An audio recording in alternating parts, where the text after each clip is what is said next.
Year 11 Mechanics. Olive and Tobin are taking their dog Oscar to the beach. When he is let off the lead, Oscar runs away and doesn't stop until he is some distance away. The graph below shows how Oscar's distance from the start of his run changes with time. The first thing we want to do is see that this is a distance time graph. Okay, it's different to a velocity time graph, so it's a distance time graph, and so we see in the middle that it's a nice straight line, and so in section B that he's obviously travelling at a constant speed. In section A it's curving, so he's speeding up, he's accelerating, and then in section C it's curving the other way, so he's slowing down. So when we see question A, show that Oscar's constant speed in section B is 6 meters per second, what we're really looking at is how has his distance changed in a given amount of time. So he has travelled 70, take away 10, which is 60 meters, and he's done that in 14, take away 4, so in 10 seconds. So show that Oscar's speed, so velocity is distance divided by time. We could add in our little changes in. Change of distance is 60 meters, the change in time is 10 seconds, and so we have 6.0 meters per second. Now on to question B, change 6 meters per second into kilometers per hour. Well, 6.0 times 3.6. 3.6 is this magic number. If you're going from meters per second to kilometers per hour, you times by 3.6. And if you're going from kilometers per hour back to meters per second, you divide by 3.6. And so we can use our calculator here, and we can go 6 times 3.6. And that'll give us 21.6 kilometers per hour.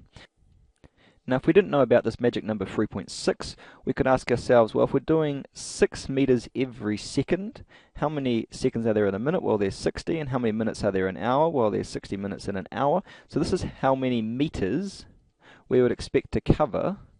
So 6 times 60 times 60, because of 21,600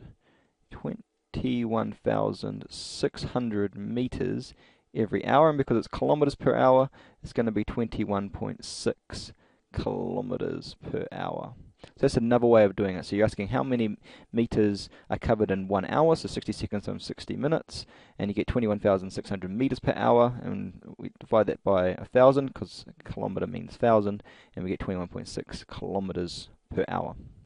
C.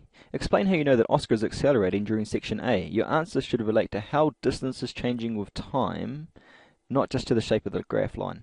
Okay, well, let's have a look at the graph again. If we look down here at the start, we can see that if that line continued like that, it initially had a velocity of 0, and then if we were to draw a line for the steepness at each different point during the first 4 seconds, here it might have a velocity of 1, and then it might have a velocity of 2, and then finally we know over here that it has a velocity of 6 meters per second. And we know that what the velocity is because it's how much distance has changed in a certain amount of time. And so if it's gone from a velocity of 0 meters per second all the way up to 6 meters per second, then we know it's been speeding up.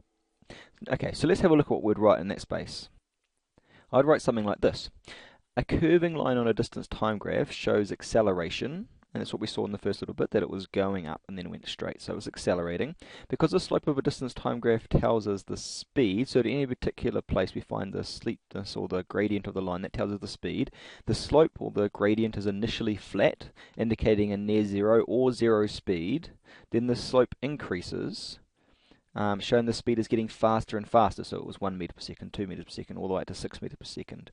As the line is curving upwards, the gradient is constantly increasing, the dog is initially accelerating, getting faster. That would be the sort of excellence level answer that we'd be looking for. D. Calculate Oscar's average acceleration in the first 4 seconds. Well, we know that acceleration is change in velocity divided by change in time. Well, what did his velocity change by? Well, that's kind of like the same as saying that what was his final velocity, take away what was his little initial velocity. So finally he was going 6 meters per second, wasn't he? And what was he doing to start with? Well, he wasn't moving. And so the change in velocity is 6 meters per second. So if we come over to here to calculate his average acceleration, 6 meters per second was a change in speed. And how long did it take him to do it? Well, it took him 4 seconds.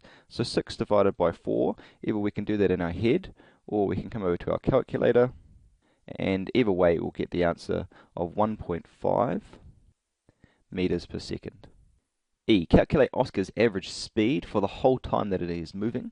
Well, we know that speed or velocity is distance divided by time, and so this is to be the total distance that he travels, and this will be the total time. And so if we look back at our graph, we can see that the total distance travelled here is 80 meters. So that is our distance travelled. And we can see, well, how long does it take? Well, it took from 0 seconds all the way up to 20 seconds. So it took him 20 seconds to travel all that distance. So we get 80 meters and 20 seconds. 80 divided by 20 is going to be 4 meters per second. Done.